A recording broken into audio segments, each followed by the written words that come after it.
Right. So today we're talking about conscious leadership, which is module 2 in the Octopus EduTech platform. Previously today, we got interrupted with load shedding. So my apologies for that, but I'll make sure that we go through the material now. So I'm going to do a screen share with the slides. And there we go. Okay, just pressing play on this. So previously we spoke about module 1, which was all about business strategy, planning for your business. Very useful for you to go and watch if you at that point now where you're starting to conclude your year and you're thinking, you know what, I really want to get into 2022 and I want to plan, and I don't just want to plan pie in the sky. I actually want to have a template, and this template is very useful for you if you want to have a look at your values and how you can set up a business that is built around your values and not the other way around. And also look at your marketing plan and your sales plan and your productization and all those things. I would refer you to module 1 of the Octopus program to go through there. There's a great template that you can use and some really background explanations. But now, for now, we're done with module 1.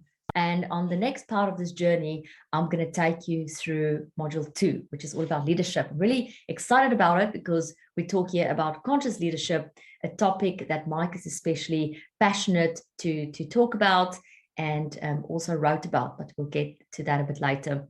First, let's look at what we're going to talk about today and what will be covered in the session so that you know whether this is something that tickles your fancy or tickles your curiosity, or if it's something that you want to know about. Maybe you're listening to this webinar today and you want to be more of a leader. You want to actually play a bigger game. You want to go to your next level. You want to develop yourself more in terms of your leadership capacity, your impact and your influence. And then this module 2 is going to be incredibly valuable for you.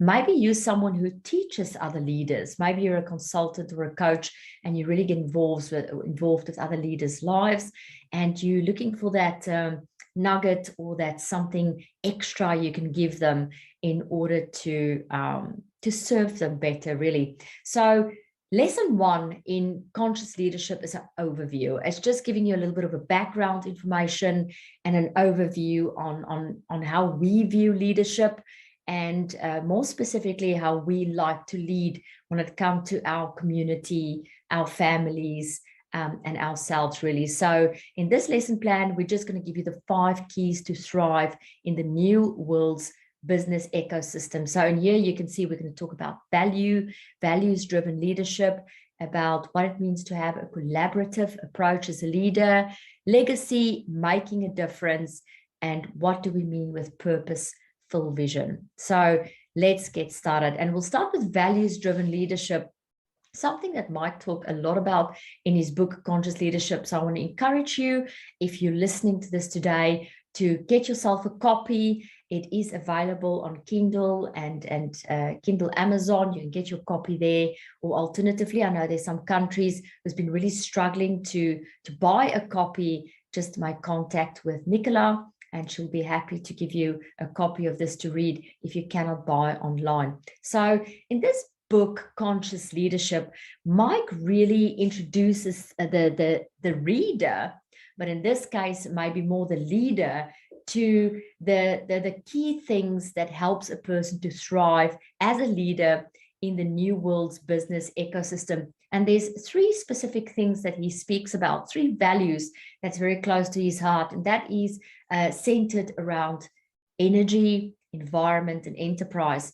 And the principle here of conscious leadership is to say, but what is a conscious leader? You know, a lot of people out there are loving words at the moment, like, you know, you have to be mindful and you have to be awake and you have to be spiritually evolved and blah, blah, blah, blah. At the end of the day, our belief is that conscious leadership is really about the way in which you manage yourself, your ability to develop yourself, your quality of conversation that you have when you stand in front of your mirror in the morning, and how you better your internal ecosystem. Because our belief is the more quality your internal ecosystem, the better quality your mindset, the better quality the way you view yourself holistically. In other words, you're not only looking at your positive traits and the differences that you're making and building your confidence there,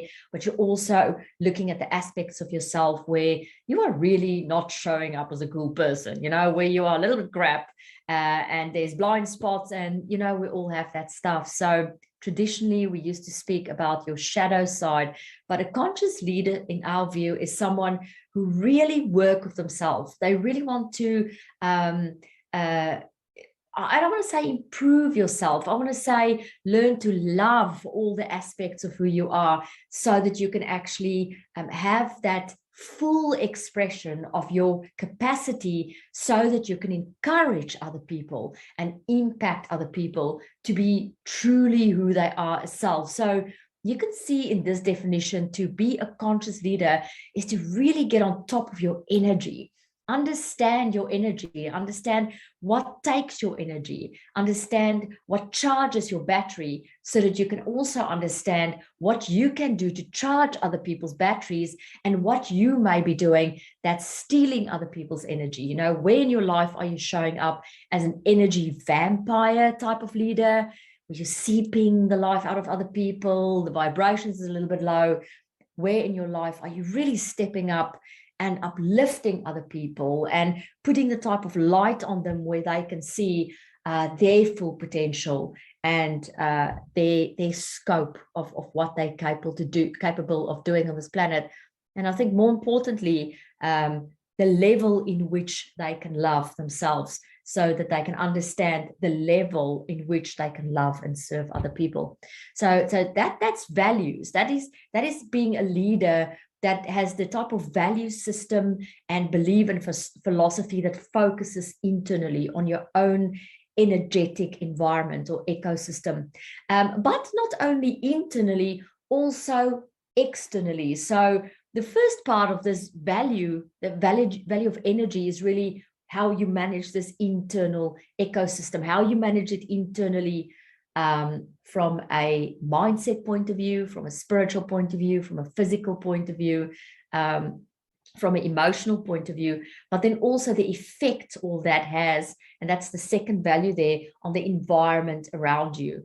If you look at the sum total of who you are, and the sum total of your experiences, and the sum total of your capacity to love, what is that doing to the environment around you, your immediate environment? What is it doing to your home? What is it doing to the immediate relationships you have around you? What is it doing to your family members, your children, your dog, your budgie, the insects, the garden, the environment, the ecosystem that you've built around you?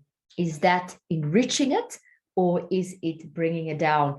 I love to look at this value of your immediate environment as a garden.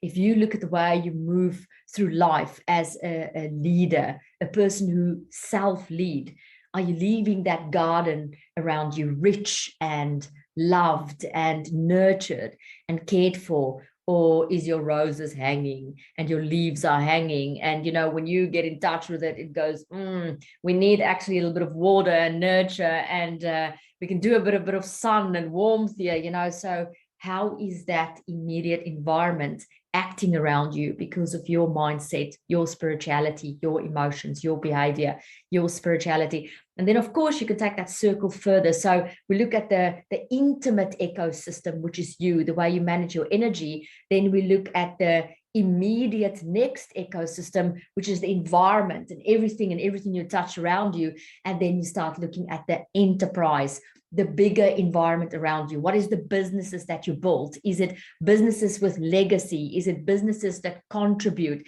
Is it businesses that sustain? Is it businesses that inspire? Or is it a business that lives in isolation? Is it a business that's not flowing? Is it a business that is discouraged, disempowered, whatever? So this is really just in principle what we mean with conscious leadership, is to have that awareness, awareness of yourself, awareness of that how that self is impacting its environment, and then a further awareness on how that self is impacting the environment and the enterprise and everything ultimately that is an expression of yourself. Do go and grab this book. If you look at the emblem there that we got, you see Da Vinci, which, you know, the Vitruvian man, you are the center of your universe. In other words, you have the ability to impact your internal state. And that's why you use there the dragon. The dragon for me is many times the symbol of absolute self-empowerment, stepping into your power. And then this symbol giving you a clue into how to do that. You have to do it by searching into the 4 directions of the self. You have to go and venture into the north, which is how you're going to manage your mindset. You have to venture into the east, which is how you managing your physical body. You have to go and venture into the south, which is how you manage your emotions, how emotionally intelligent you are. And then you have to manage the West, which is the spiritual, the unknown aspect of yourself. And that really is what this book is about. The foreword is written by Maya Shahani, the winner of the Global Peace Award. So beautifully written for Mike. And if you're looking for some holiday inspiration, or if you're someone who you know, are looking for something to lead you into 2022, it's a good introduction into leadership for you. It's a good mind stretch and mind bend into leadership, into a bit more of an alternative way. And with alternative, I mean going and picking up rocks and looking under it and exploring aspects of leadership that is not always traditionally covered in maybe some of the academics or in some of the MBAs or areas where you perhaps learned about leadership. So that's values-based leadership, and more so conscious leadership. And me just want to encourage you that as you enter, as you open this door into module 2, which is about conscious leadership, to really consider your values.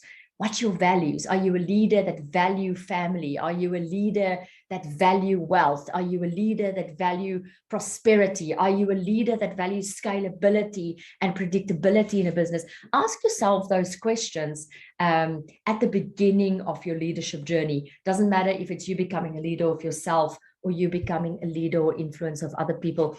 This leads me then into topic 2 of this overview, which is really talk about having a collaborative approach as a leader, and me giving you some specifics here. Now, when I think of collaborating as a leader, and of course, you're sitting here potentially as a Circle of Excellence member, you may be sitting on here as part of the Octa tribe or as part of a network that's in our global community.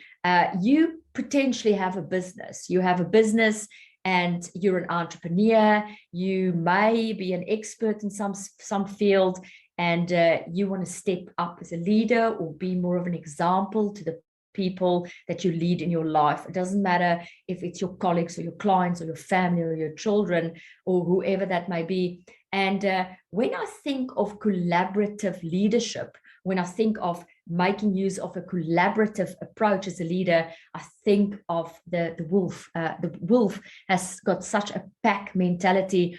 And if you think of leadership or traditional leadership, and especially when you start going back into the medieval times and even the way we've been taught about nature, we've been really taught about competition.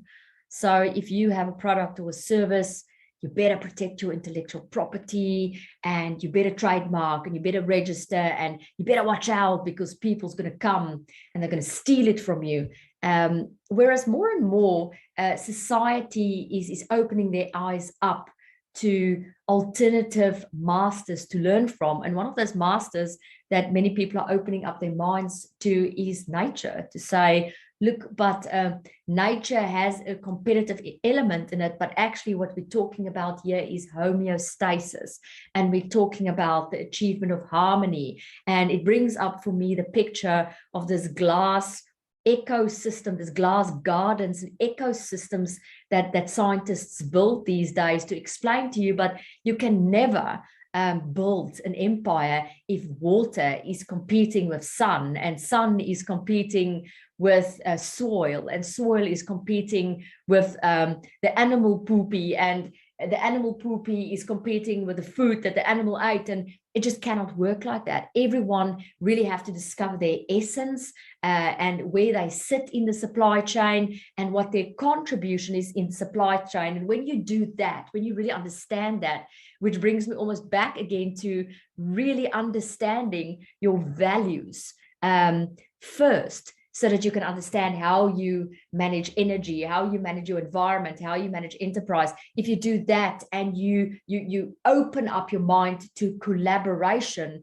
as opposed to competition, then you go, oh, but wait, I am one of a wolf pack. And if I'm one of a wolf pack, then it means I know exactly where I'm contributing.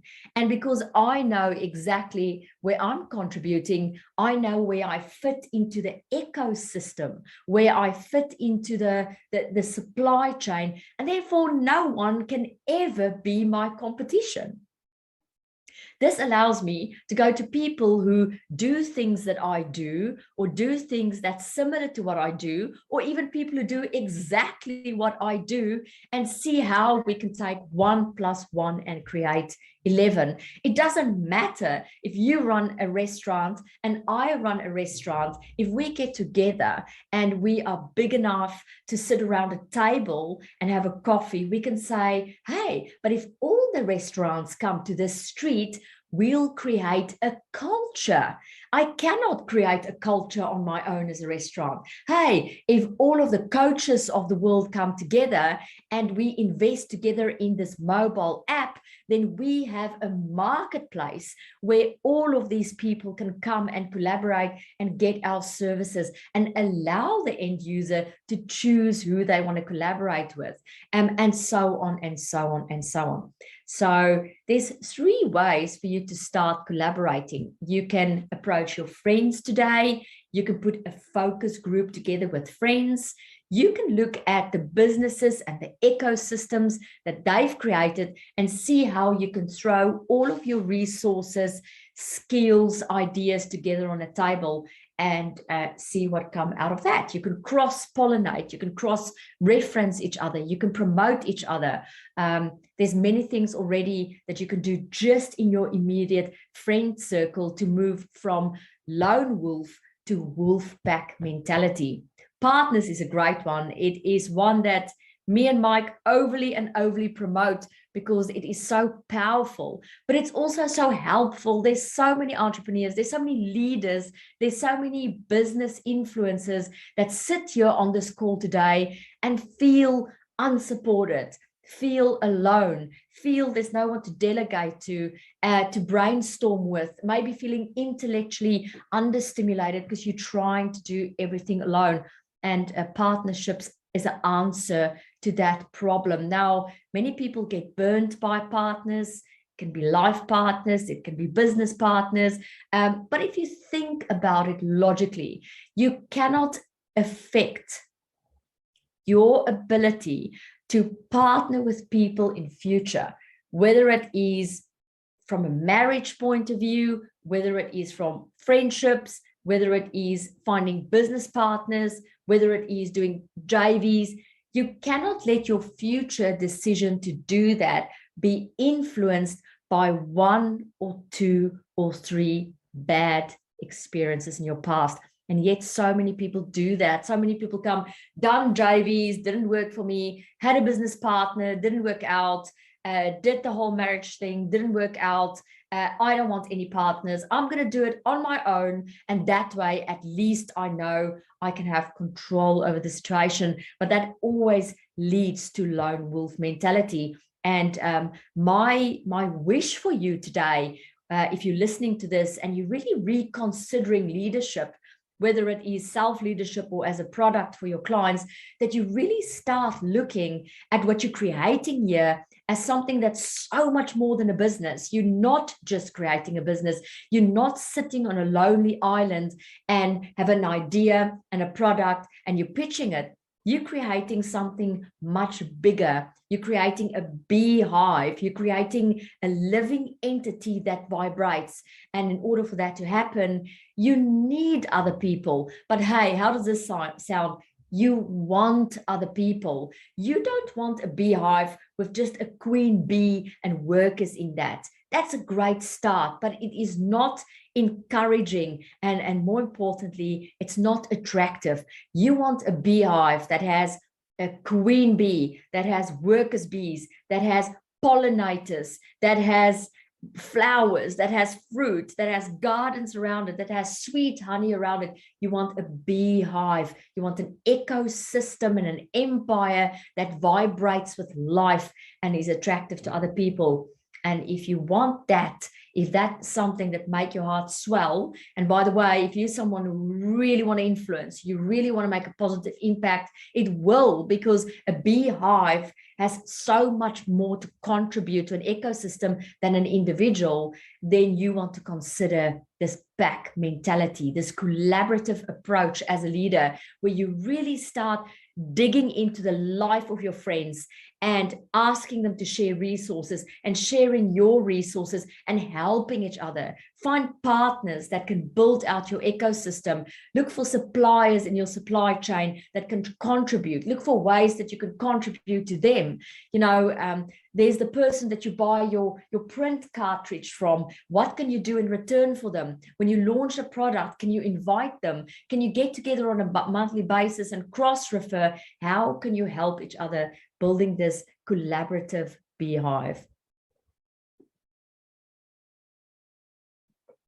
This brings us now to the topic of legacy. And yeah, again, we're talking about a threefold legacy. As a leader, as a conscious leader, you do not only want to create a legacy for yourself, because that's great. You know, there's not enough leaders who create a legacy for themselves, but you want to do more than that. You know, creating a legacy for yourself is really getting your message out there in the world, helping other people to remember you as someone who positively contributed, who served, who helped other people, who contributed to your family, who acted as a mentor. But there's so much more than legacy. Legacy really has a way of starting with you as the seed, and then as a spiral effect, going wider and wider. So what I have found in working with so many different premier leaders is that the more the quality of the seed of that leader, the more it spirals out to the external environment. So the bigger the legacy of the seed, the bigger the legacy of the fruit and the leaves and the garden ultimately that it bears. So when you look at legacy, you have some questions to ask yourself. It really starts with you.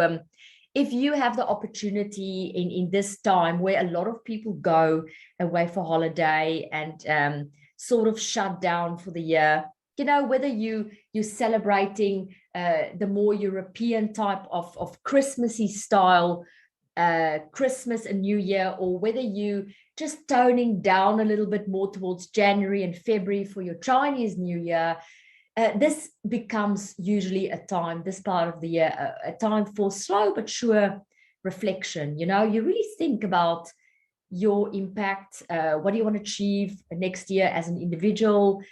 So a lot of people go internal, and the deeper you go internal and the more conscious you become of, one, what have you achieved in the past period, and what do you want to achieve in the future period? And hey, let's leave those two there and just come to where I am now. The more your consciousness go up, and that is really something that helps people create a legacy, helps leaders create a legacy, is creating that space for themselves to really go internal, become more conscious. Ask yourself about your succession. Look, you have intellectual property, you have experience, you have things to share with other people. Who are you handing that over to? Has your process of handover started? And businesses that scale the best does not wait for the owner of the business or the influencer of the business to be too old or too at the end or have a diagnosis or have something traumatic happen. Scaling and succession planning is something that leaders try and do from day one. So the moment you have a business idea, the moment your business starts, you start with succession planning. You start asking yourself, if I'm not here to do it, or if I'm here and I don't want to do it because I want to lie on an island or I want to spend more time with my children or whatever, who's my succession? Who's the person, if I'm not doing this, who will be doing this? And many times it doesn't mean employing people that's 60% as good as you. Many times it means looking for partners, JVs, alliances, that's 10 times better than you in order to create this succession. So it's not just building a team around you. It's really asking, how can I look at my business as something that can be ultimately handed over so it does have a legacy? But more specifically, how do I actually take what's in my brain and create succession, make sure it can be handed over so that this intellectual property that I've created does not only stay with me. Number two, the question that a conscious leader would ask themselves is, I'm not just creating products and I'm not just creating services that solve clients' problems. I have the opportunity here to create a culture, to create a value set that other people can take forward, and more importantly, a place where people can belong, a place where partners can belong, a place where my staff can belong, a place where my staff's family can belong, a place where my staff's family children can belong, a place where people in my supply chain can belong, a place where my clients feel safe if they go there. And then also the conscious leader say to themselves, how can I be more mindful in my approach so that I can affect my energy, my environment, and my enterprise to the maximum of its potential? This is the type of questions that conscious leader ask themselves when they create space for strategy or go on holiday or apply their minds. And these may be some very valuable quality questions that you can ask yourself as you start to move into the next cycle. Externally, you also can ask these legacy questions. Now, internally, you are considering how to be more of a conscious leader by asking about passing on succession. How can you pass on skills? How can you enrich your culture? How can you be more mindful that your impact is more of a quality? But then you also want to be considerate about what's happening externally around you. How can you be more eco-friendly? How can you more contribute to the planet? How can you just maintain the planet? What can you put in your business or around you that just makes that little bit more of a difference to the planet and the environment? How can you be more diverse? How can you give more opportunities for different types of people in your organization? Is there maybe an opportunity for you as a leader this year in your business to employ more deaf people? Maybe go to people who has huge disabilities and give them career options that other people don't give them. How can you involve maybe people from other countries, maybe develop more internships or exchange programs? Maybe diversity for you is that you get people who's savvy in tech and people who's not. How can you get those two groups of people to talk more to each other? This is a corporate issue many times as well. You may be a corporate listening to this and you have your HR department, your sales department, your admin department, your marketing department, and the departments are not talking to each other because they're not sensitive to diversity. So how can you get admin to speak to sales and sales to speak to marketing and marketing to speak to HR and middle management to speak to top management? So there's so many ways in which you can embrace diversity. And then, of course, cause alignment. How can you align with certain causes out there that speaks to your values as a leader but also speaks to products and services you have in your business, and what can you do to bring those products and services to causes or communities that would not have otherwise benefit from it. So these are big questions. This is why this module 2, lesson 1, is really just an overview. It's to get the creative juices flowing. It's to look at conscious leadership from a wider bird's eye perspective and realize that, whether you applying it to your own life because you feel motivated to go a next level up as a leader, or whether you are applying it to your business and the people you touch in the ecosystems you've created, there's a lot to consider, and there's a lot of exciting things to consider. I think over the years, leadership has many times lost its flavor, lost its mojo and honey, but leadership is, because of such a lack of it, becoming so much more interesting and rich and such a wide subject. And hopefully there's something in this discussion today that really, ignites something in you, make you go, right, I've not viewed leadership from that point of view, and maybe I can use that angle in order to influence people positively. So that brings us now to the fourth key in conscious leadership, as we talk here today about the overview of it. That is really, really making a difference. And there's some options for you where you can make that difference. So Planet, very, very popular at the moment. A lot of people is using their leadership abilities at the moment to really look at how they can affect positively the planet. It doesn't matter if it's the environment or the ocean or the atmosphere. Such beautiful movements going on at the moment around plastic. Wow, I remember when we went to Greece one year, we used to go there many years for our summer holiday, because the weather is just phenomenal and the lifestyle is even just more amazing. I mean, you eat and you lie on the beach, and the people there is just so jovial. Me and Mike just enjoy the Greek culture like you won't believe. And I can literally see when the world opens up, us going aeroplane into Greece, and just spending so much time there, if that's within God's will for us. But one of the things we did there, which I'll never forget, is we decided to go on, they have these submarine ships. It's the cutest yellow submarine ships. And then you get into it. Then once I should call it probably more of a boat. When you get into it, you go do on the ocean, and then you go with steps down, and then you under the water. So it's like a semi-boat submarine thing. And then you're under the water and you can see the ocean from under the water. And it was fascinating to see the currents, and you may see, fishes coming past, but all I saw was a trash can. It was just trash. It was like looking like a tip underwater. And I think that was the first time I really became aware of the plastic problem, really, and what our oceans look like under the water. And then after that came the movement with the turtles with the straws up their noses. And so sometimes this saving the planet and all these things that people are trying to make us aware of get so overused that you put your resistance up, you become numb to it. You go, saving the planet again.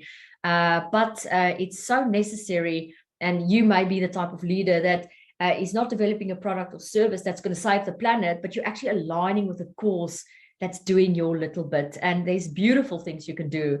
And I tell you, if I go to a supermarket tomorrow and I have to choose between the supermarket that's plastic free and the supermarket that's not plastic free, it's almost like from a DNA perspective, you tend now to go to the one that's plastic free, and you can implement the same things in your business.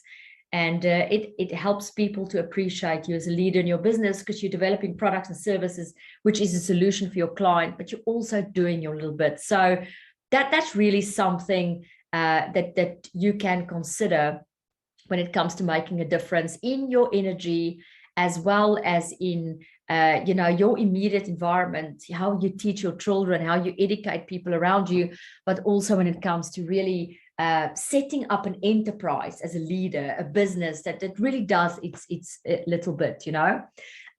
You can make a huge difference to people's lives. You can decide, look, I'm going to work with people directly. Not necessarily going to do the planet thing, but I'm going to do people's thing. I'm going to enrich people. I'm going to motivate people. I'm going to contribute to people's lives. I'm going to help people to belong again. I'm going to help people to get out of this whole COVID thing and connect with people again.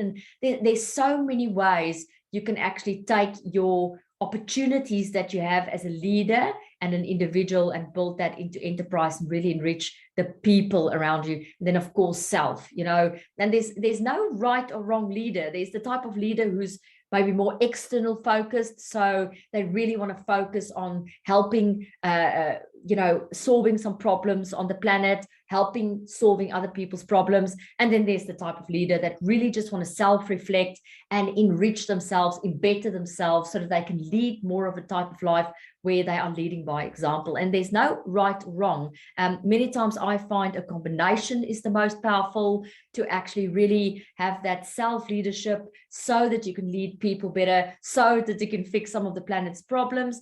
But it doesn't follow a sequence. You don't have to be the perfect self to help people in the perfect way to ultimately contribute to the planet. Many people start on a journey to themselves by contributing to the planet, and then in the process learning about other people, and in the process learning about themselves.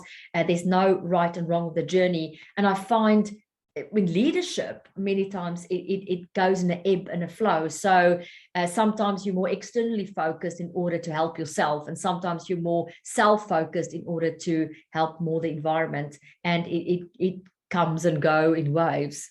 Like that song says, I'm not sure who sings it, but it comes and goes in waves.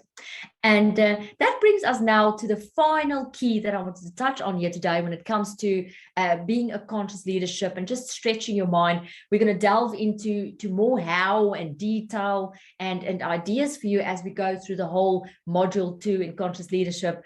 But for now and today, we're just parking at these 5 keys. And key number 5 is to really have a purposeful vision, to really look beyond yourself, to really go and ask yourself the type of questions that leads you towards somewhere. I'm not saying that as a leader, you have to exactly know what your purpose is, but it is incredibly valuable to get up in the morning and look in a direction. And the analogy I always love to use with this, it's like an archer.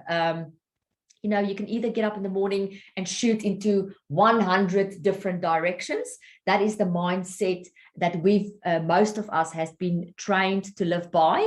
You don't have one big purpose and direction in which you're moving in. You have 1,000, and that is what I call the to-do list. So you get up in the morning, you have to do this, do this, do this, do this, do this, do this. So you get incredibly diverted by things that has to be done. I have to finish this, check, finish this, check this, finish this, check. And so this wolf, which is just so beautiful, by the way, is not looking in that one direction. That wolf is going, the head is constantly doing this. And when your head is constantly doing this, you can't shoot straight. So you get distorted, you get distracted.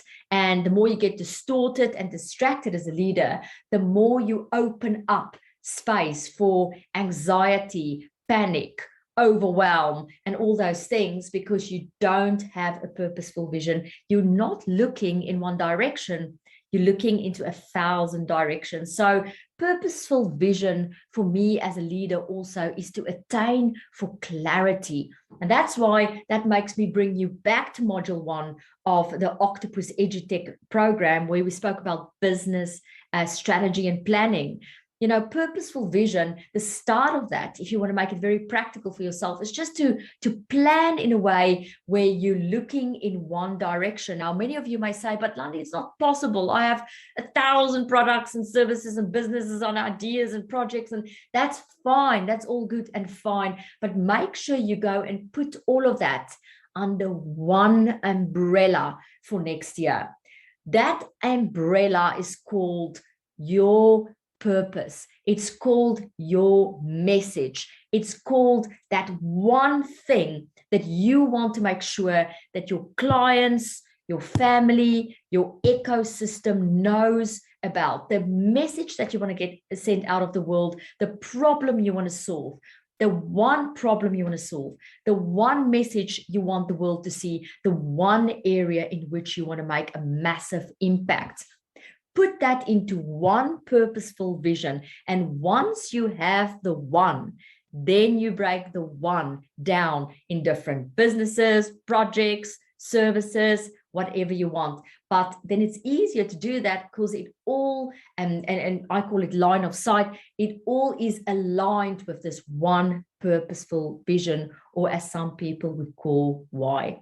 So there you are, a little bit of an overview on conscious leadership and some of the keys that you can take away with you today or tonight, depending on when you're watching this webinar.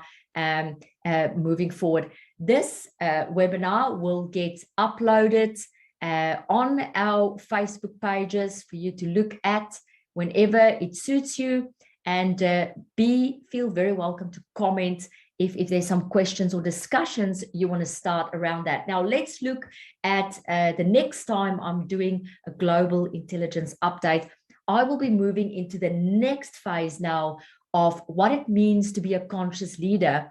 And I'll be introducing a blueprint for conscious leaders here to you. I'll be introducing the worldwide impact blueprint for conscious leaders.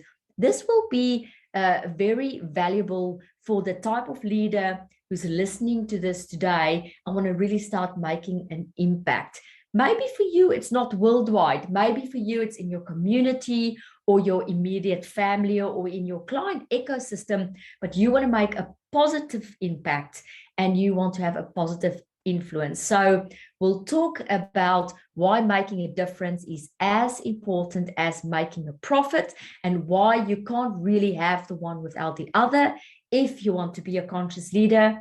We'll have an overview of the 6 main principles required to take you from leadership to legacy, and we'll also get some insight into how to get inspired with success stories from global entrepreneurs that are featured in our lead magazine. So we'll talk a little bit about what other conscious leaders are doing, what some of the other leaders in our ecosystem are doing, and maybe that will inspire some great ideas for you too in terms of conscious leadership. Thank you for spending this time here with me. I hope you have a wonderful rest of your day or evening, and we'll see you soon enough. Bye.